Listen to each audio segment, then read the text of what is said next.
Lembaga Penelitian dan Pengabdian kepada Masyarakat Universitas Trunojoyo Madura dengan tema Bangkit di Masa Pandemi.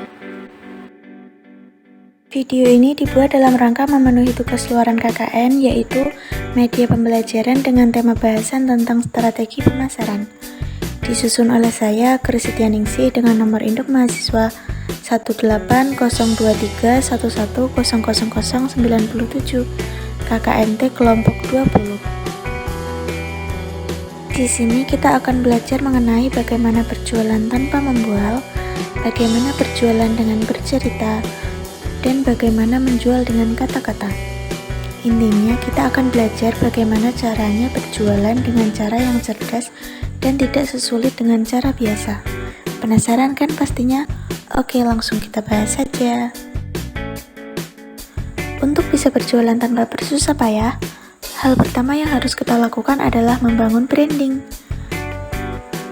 Seperti yang kita tahu, branding adalah pencitraan agar sebuah produk dapat menarik dan melekat di benak konsumen. Membangun branding itu tidak terlalu sulit, tapi juga tidak bisa dibilang mudah. Ada ketentuan-ketentuan tertentu yang wajib terpenuhi agar brandmu tidak hanya menjadi sekedar brand, tapi bisa menempel di pikiran konsumen. Dalam membangun sebuah brand, ada beberapa hal yang harus diperhatikan juga.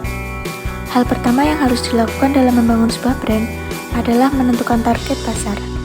Misalnya, target pasarmu itu adalah orang dewasa atau anak-anak, orang yang suka masak atau orang yang suka ngemil, orang kalangan atas atau orang-orang kalangan menengah.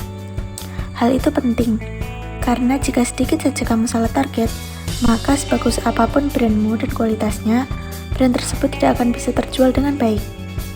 Target pasar harus jelas agar kamu bisa menentukan langkah selanjutnya.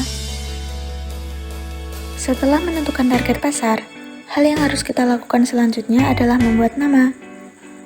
Kalau bisa, buatlah nama yang mudah disebut dan diingat. Jangan lupa buat nama yang sesuai dengan karakteristik produk yang akan dijual. Contohnya brand Rapeni. Nama itu sesuai dengan produknya, yaitu pakaian muslim. Jangan membuat nama yang bertolak belakang dengan karakteristik produk. Contohnya Yupi. Nama makanan itu terdengar imut dan lucu, sesuai dengan produknya yang kenyal-kenyal dan mengemaskan. Nama Yupi akan kedengaran aneh saat makanan yang dijual rasanya pedas dan banyak pun cabenya. Kelucuan nama Yupi tidak akan berguna banyak di situ. Setelah kedua langkah yang tadi sudah dilakukan, untuk menguatkan nama brand kita adalah dengan memiliki logo. Logo ibaratnya adalah wajah sebuah produk. Dengan adanya logo, produk itu akan lebih mudah diingat dan memiliki nilai lebih. Lagi-lagi saya akan memberikan contoh Rapeni. Dengan logonya yang manis itu, orang yang melihat gambar logo itu sudah ingat dengan namanya, yaitu Rabbani. Bahkan ada beberapa orang yang langsung ingat harganya saat melihat logo itu. Kekuatan logo adalah sebagai reminder kepada pembeli kalau produk itu ya yang itu. Seperti itu. Sekarang saya akan memberikan contoh brand yang super keren. Namanya Wardah. Siapa sih yang tidak kenal dengan Wardah? Banyak cara untuk mengenalkan brand yang kita miliki. Logo Wardah hanya tulisan dan garis di atas huruf A. Lalu apa yang membuatnya spesial? Ya, warnanya. Wardah memainkan warna dan mengenalkan dengan baik ke konsumen. Dikuatkan dengan slogan halal dari awal, membuat para wanita muslim saat ditanya make up halal langsung teringat nama Wardah. Bukan karena make up merek lain tidak halal, hanya saja Wardah lebih dulu menggunakan slogan halal, sehingga yang terngiang-ngiang di telinga masyarakat, make up halal ya Wardah. Strategi pemasaran selanjutnya adalah social proof, atau berjualan dengan memanfaatkan perilaku ikut-ikutan. Apa sih maksudnya? Oke, langsung saja kita bahas. Di sini ada gambar sate. Sekarang saya akan menceritakan sebuah cerita. Di suatu tempat yang belum pernah kalian kunjungi, tiba-tiba kalian merasa lapar.